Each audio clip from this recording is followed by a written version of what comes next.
Primetime local news, serving the Lakeland and Midwest regions. Good evening and thanks for joining us. 2 more people who tested positive for COVID-19 in Saskatchewan have died. One was in the 70 to 79 age group in the Regina zone, and one was in the 80-plus age group from the Southeast zone.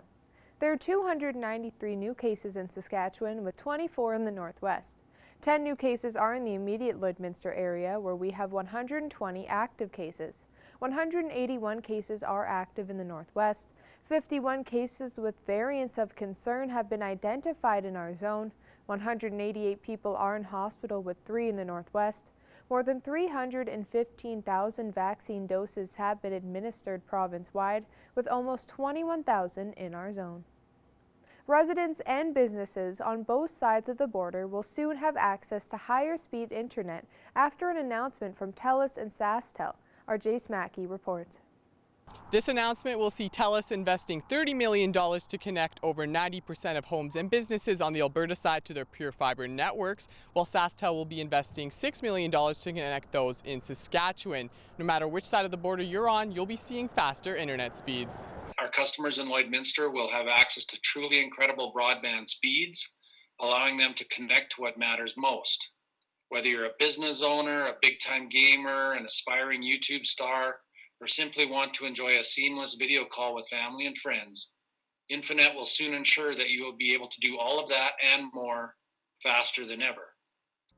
While the city has not invested any money into the project, the city was in discussions with both TELUS and SaskTel for a few years to ensure consistency. We wanted to ensure that, again, consistency across the city, that one side isn't treated any different than the other. We are one city. It is challenging, as I've mentioned, with the 2 providers, but they both came to the table and were able to deliver the services that we're looking for as a community, and our residents and our businesses are certainly looking for. SaskTel will start construction this summer, with service launching in neighborhoods in early 2022, while those on the Alberta side can expect to receive construction notices by the end of next week, with fiber service available by the end of this year. Both companies say the impact to properties will be minimal. We will restore your yard to the same condition it was when we entered it. We take pictures of your yard before and after to make sure that everything lines up. And like I said, we've got our quality inspectors working with our contractors to make sure that everything's being cleaned up and returned to the original state that we found it. Mayor Gerald Albers says the pandemic has highlighted the need for strong internet connections and that the economic impacts of this announcement will be huge for Lloydminster. We've had businesses for some time, through the Chamber of Commerce as an example, asking for, they've been lobbying to improve the fiber optics.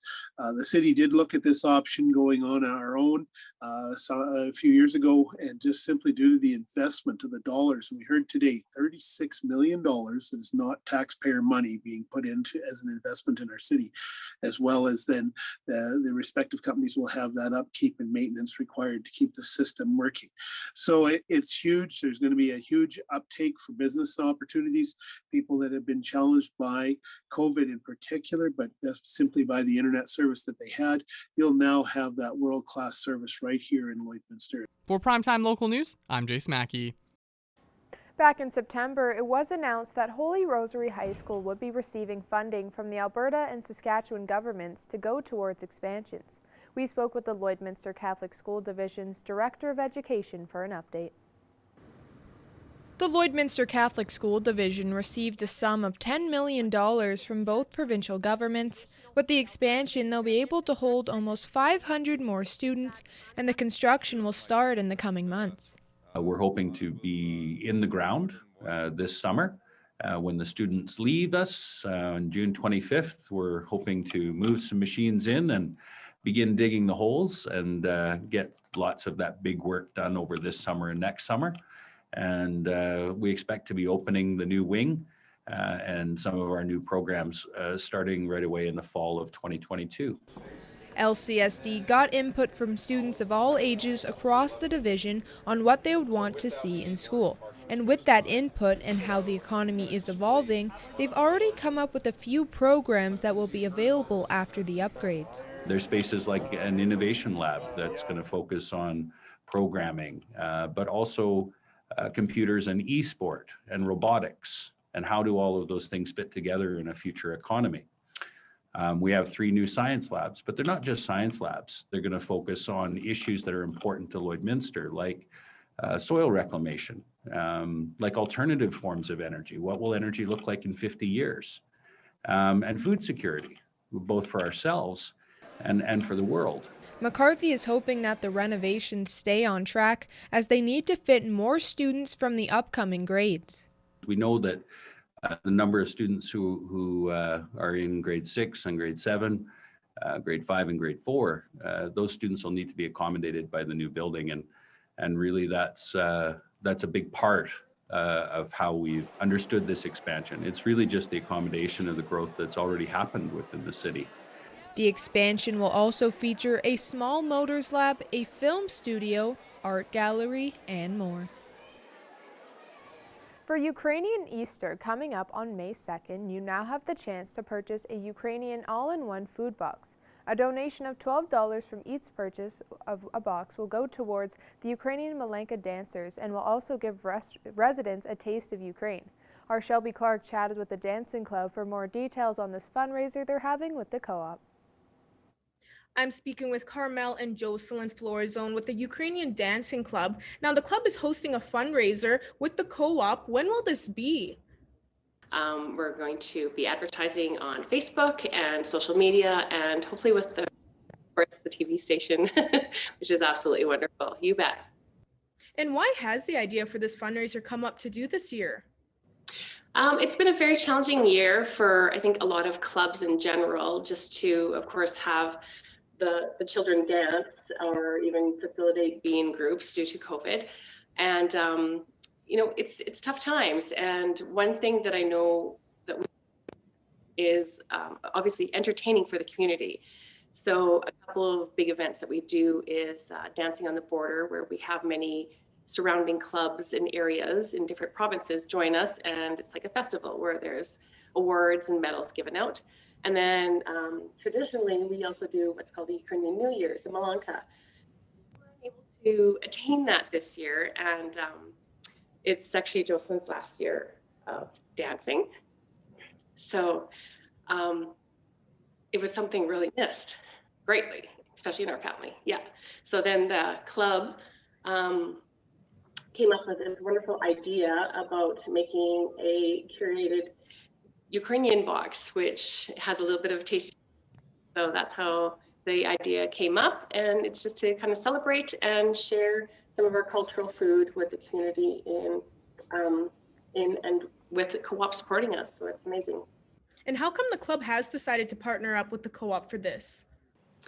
I think because, again, with COVID, a lot of times when a person does fundraising, you're either in the public selling tickets or items, and just to deliver door to door, we wanted to keep everybody safe, and it worked really well. They have boxed everything, they have sealed everything, packaged everything, so each person basically just goes right into the co-op.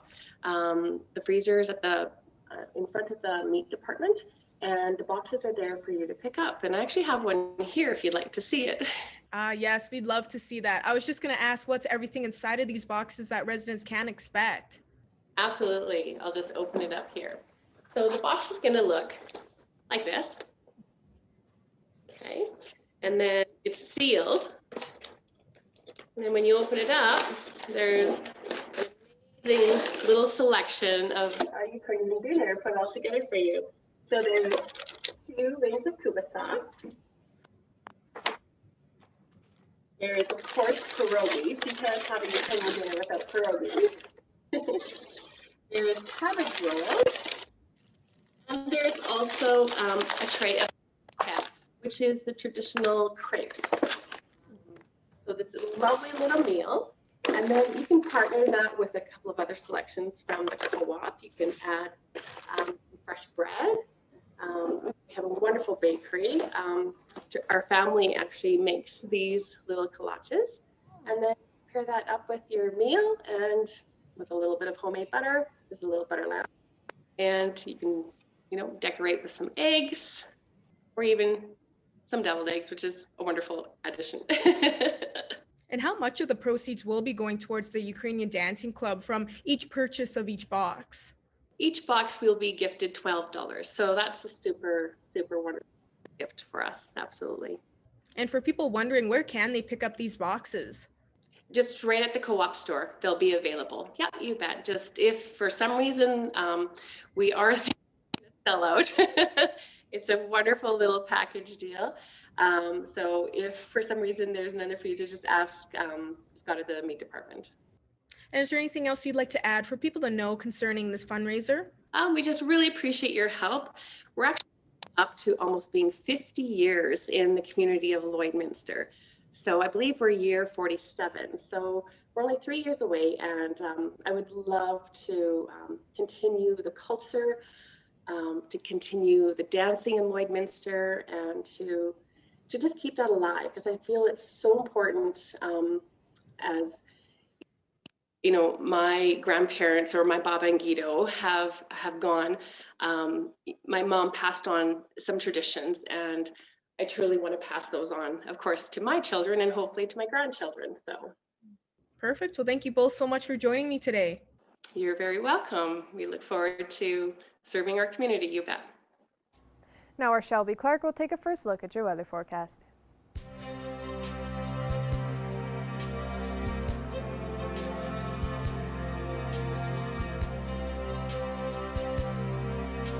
Thanks so much, Jasmine. As we take a first look at your weather forecast, of course, now that I'm doing weather, you're seeing sunnier skies, so hopefully I don't jinx it.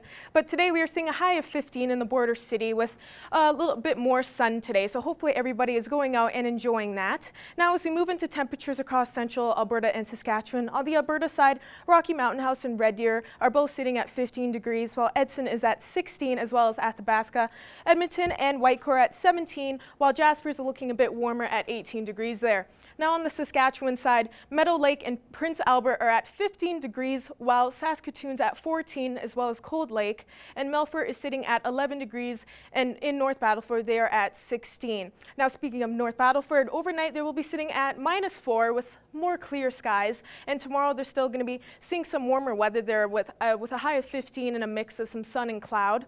Cold Lake will also be at -4 overnight with some clear skies, and tomorrow there will be a couple degrees warmer at a high of 16 with still a little bit of sun peeking behind those clouds. Now here in Lloydminster, it's kind of popular with -4 overnight, but we'll also be seeing some clear skies, and tomorrow we're going to be picking up the pace at 17 degrees, so we're so close to that 20-degree mark, but just not quite there yet. Now looking into our 3-day forecast here.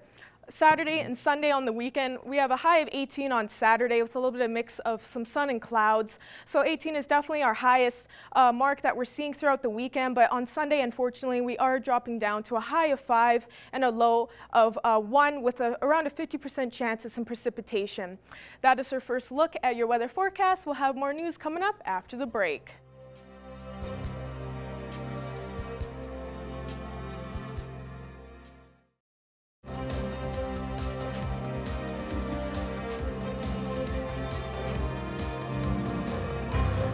Welcome back. Alberta beef producers are hosting its first town hall of the year on April 29th. The town hall allows ABP to update the province's procedures on the group's initiatives in a virtual setting. This town hall will focus on resolution passed at ABP's annual general meeting. We'll discuss what's been going on. We held our annual general meeting last month, so we'll cover some of the issues that were discussed and resolutions that were passed at that meeting. We'll also be presenting the 2021 Environmental Stewardship Award. The town halls began as a way to inform producers during the pandemic, and Lavadeur says the virtual meetings have been effective. This is just another tool that we've been able to put in our toolbox to stay connected with producers to ensure that they have information on what their checkoff dollars are going towards. And you can register for the webinar at abpdaily.com. Lavadeur adds ABP plans to continue to host producer town halls going forward multiple times a year. It isn't a huge investment, but the hope is a $2 million investment announced will turn into a multi-billion-dollar industry. The federal and provincial governments, along with Alberta's industrial heartland, have launched a hydrogen hub. Global's provincial affairs reporter Tom Vernon explains. For generations, oil and gas have been at the heart of Alberta's energy identity. But as the world looks for ways to cut emissions, a new idea is bubbling up. Picture a future for the Edmonton region where buses, trains, heavy trucks, and farm machinery run on zero emissions hydrogen. This idea will now be explored by a hydrogen hub based in the capital region. It will bring together political, business, and scientific leaders to unlock an industry potentially worth $100 billion in exports per year by 2050. It's getting the right players around the table to say, what do we want this transition to look like, so that we not only get the environmental benefits, but we get all the economic benefits. Edmonton wasn't chosen by accident. The region already has the makings of a hydrogen industry. It's refined from natural gas and used for industrial purposes. The task to expand on that is daunting. An entirely new supply chain has to be imagined, from production to distribution and storage. Once the pieces are put together, the belief is there could be another energy boom. This represents a tangible, practical transition of utilizing those resources, those people, that energy sector, and transitioning to something that's low carbon for where ultimately the world's heading. And both the federal and provincial governments are behind it as well, with promises of further investments to help spur on development. There's a lot of companies around the world that are very interested in Alberta as a destination. Part of that comes from our support through the Alberta Petrochemical Incentive Program, which will probably turn out to be $1 billion investment in this industry. The kind of cooperation among levels of government and the private sector will yield unprecedented growth in the creation of wealth and of jobs. It started as an idea. It's now up to the hydrogen hub to figure out how to build it into a new energy industry. Tom Vernon, Global News. Now we'll take a look at your egg prices.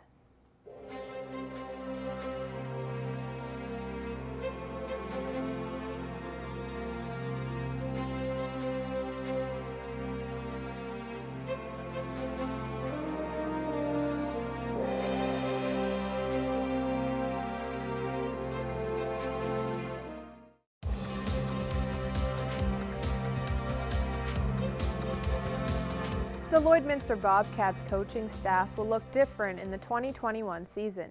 The team announced Wednesday they would be parting ways with their second-year assistant, Brady Backey. Evan Kenny has more on the impact of Backey.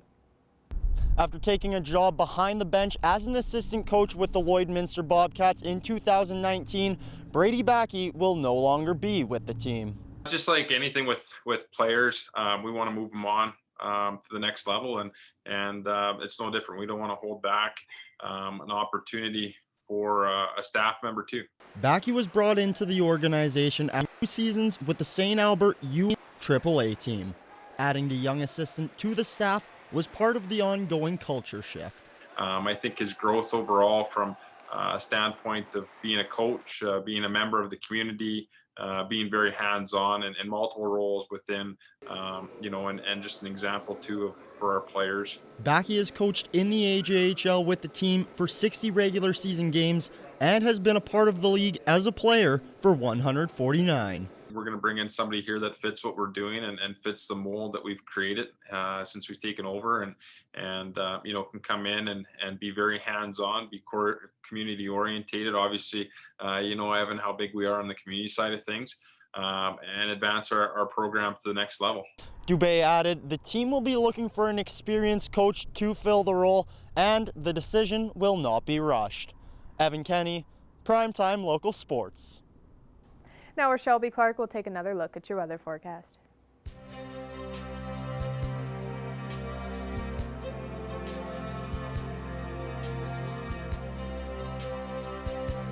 Thanks, Jazz. Now taking a second look at your weather forecast here with temperatures across the region. On the Alberta side, St. Paul, Cold Lake are sitting at 15 degrees, as well as in Marwayne.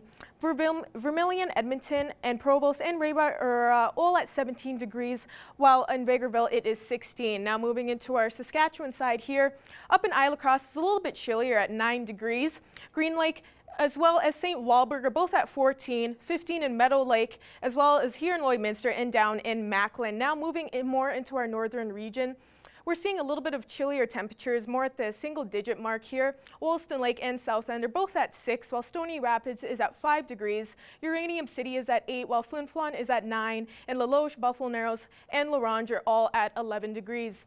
Now on this side, they're seeing a bit warmer temperatures down in Grand Prairie. They're at 18 degrees, the highest out on this side. Slave Lake is at 12 degrees and Peace River is at 17, while Fort McMurray is at 15 and Fort Chipewyan is also at that single degree mark at 9 and high level is at 13. Now moving into the southern region, Lethbridge is at 13 while Medicine Hat, Calgary and Banff and Coronation are all at 14 degrees there. So that seems to be the popular degree right here.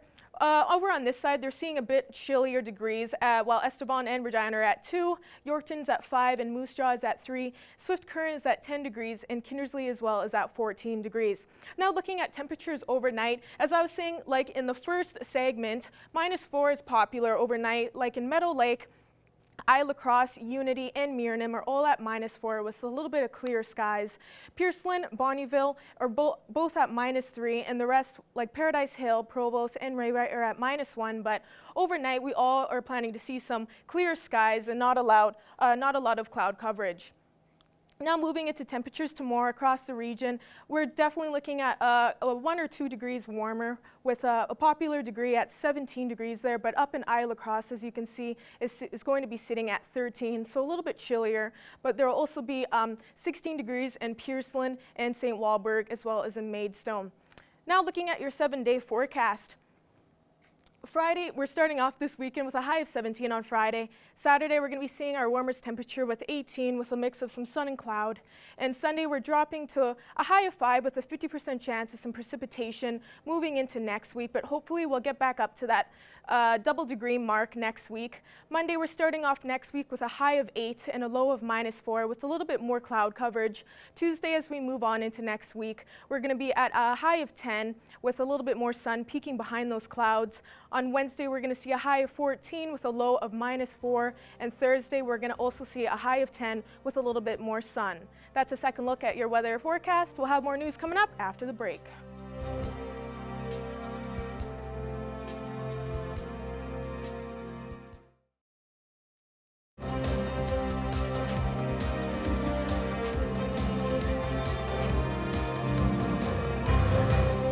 I'm joined here today with Dorothy Carson with the Lloydminster Construction Association. Can you tell me more about Construction Week coming up on April 19th?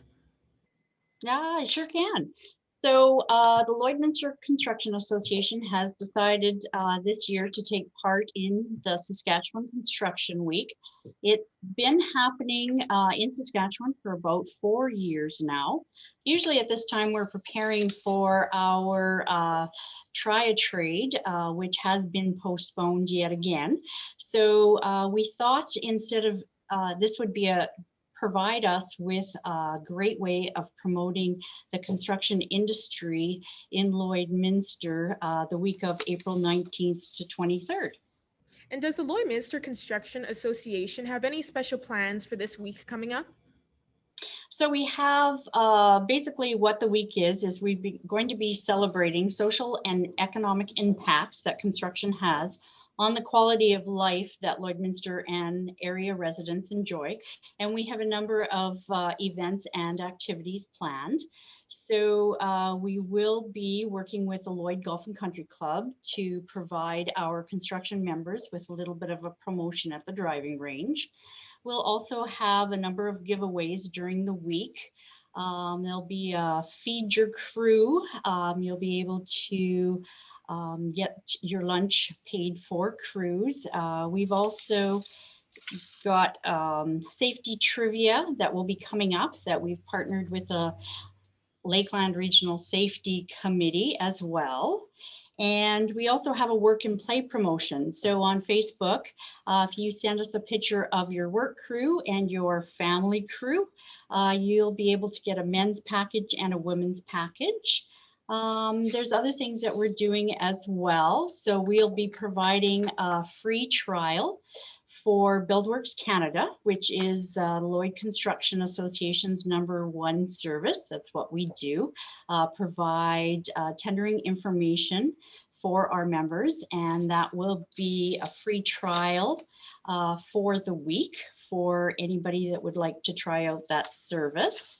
We're also going to be promoting with Community Futures the Alberta iMarket that they're starting up. So it's going to be providing local online local it's an information session for the Alberta Eye Market, which will be happening on Monday, April 19th at 4 p.m. And it'll be in regards to construction company providing their services online. We're also working with the City of Lloyd and the Think Lloyd First committee, which the Lloydminster Construction Association also sits on, and we'll be featuring some of the Lloydminster Construction members that are ambassadors for that program. So there's a number of events and promotions that we'll be doing during the year, just shouting out, a shout out to the hardworking men and women in the construction industry. Well, it sounds like the LCA has a very busy schedule coming up for Construction Week. So for people that don't know yet, how can they find more information about this online? The information will be provided on our website. So if you go to the Lloydminster Construction Association website, the events for the week will be there.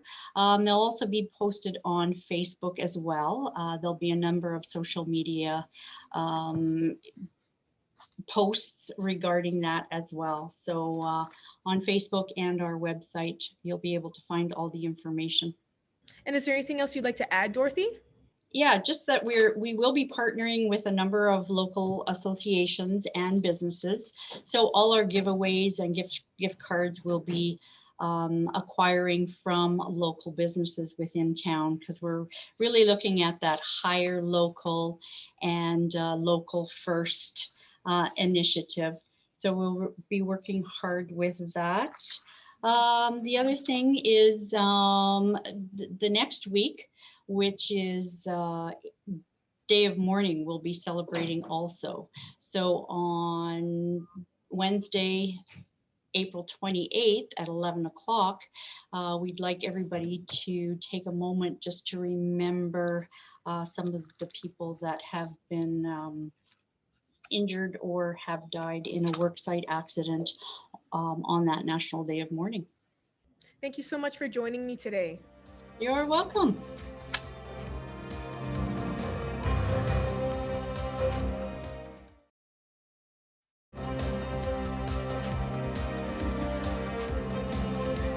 On Primetime Local News with Canadian country artist Brett Kissel, and we're talking about his new album that came out this past Friday, and the album's called What Is Life. So Brett, from what I understand, the album is about, you know, your own reflection on your personal life there. So talk about that meaning behind creating the album and the rest of the creation process with it.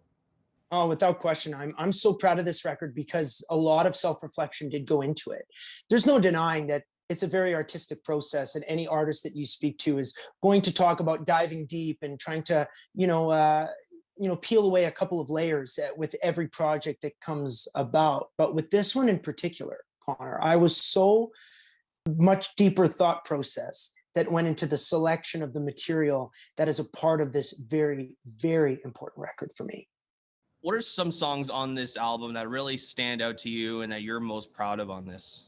There's a bunch of songs that, I'm very proud of, that I can hang my cowboy hat on and say that, these songs are very authentic. These songs are meaningful to me. You look at my very first record, started with a song, and what that did for Canadian country music, what it did for me, being able to truly go out and play those songs night after night, songs that I still play today, like Started With a Song or 3-2-1 or Tough Times Don't Last, Tough People Do. Then as every record came about and I progressed in my career, I played to more people, going into a record like this new era, I'm calling it, What Is Life, where I can be very reflective. I can talk about consistent themes of celebration and gratitude and appreciation. Being able to do that and have the courage to write these songs or talk about a lot of the topics in this record, I don't think I had the courage to do that early on in my career, but I'm grateful I've got the songs to, I guess, lean on that is going to send me into this new direction now in this new era. Now, you're also a Juno nominee for this year for Single of the Year with your song Drink About Me. Now, how does it feel to know that your single is going up against big names like Justin Bieber and The Weeknd, just to name a few there? Well, I don't think it feels real for me yet. I don't think it'll ever feel real for me. And I don't think it feels real for my family either. Because you got to think about this. I mean, I've spent so much time in Lloydminster. There are a lot of people in the area that know me from Neilburg, Saskatchewan, all the way to North Battleford. And I don't know, Kit, Scotty, and Manville, and the list goes on, everybody in that area. So I feel like I'm so normal. I'm just a kid who grew up on a farm that plays country music, and that's it. Now I'm a dad. Now I'm a husband. That's it. So to think from this outside view that my song Drink About Me is beside Justin Bieber, The Weeknd, a massive hit in JP Sachs, If the World Was Ending, and obviously Lennon Stella, who's a great friend, that's not real to me. That's crazy to me. Now, kind of backtracking a little bit, you did do some drive-in concerts in Edmonton a year ago or so. So talk about any future plans for potentially having another one maybe, because it was really successful the first time. So is there a plan to maybe do a second show like that? Man, my wheels are spinning about, a way to bring everybody together and let country music do what it's supposed to do. What was supposed to be just, as you mentioned, a little drive-in show turned out to be this phenomenon that went across Canada. We did 8 shows, sold them out in an hour in Edmonton, and had almost 10,000 people come out and experience these shows. We did 24 more shows across Canada. We raised $250,000. Like, it became something I would have never expected. So I don't know what the next big idea is going to be. I've been asked by many different provinces and many different organizations to do drive-in shows, but I'm thinking about maybe doing something in a different way. So I've had great conversations with AHS, had great conversations, with the government of Alberta about figuring out a way to do something really special and really unique. And I'm going to tell you right now, I am so happy to hear that a lot of the big festivals across Canada are figuring out a way to bring people in to enjoy live entertainment, because we need it. There's no denying. Like, I'm not going to tell you that my music is a cure for this or a cure for that, but I know it's a great distraction. So if you put together a bunch of great acts on a festival stage, hey, we're going to turn what was it on Walk Hard, the Dewey Cox story with John C. Reilly. We're going to turn your bad feelings into good feelings if you come on out and enjoy a concert. So we just need one of those right away. Brett, I really appreciate your time. Thank you very much for joining us today. The album, What Is Life, is out available on all major streaming platforms to listen. You can also buy it on all major music platforms as well. Brett, thanks so much for joining us today. Really appreciate your time.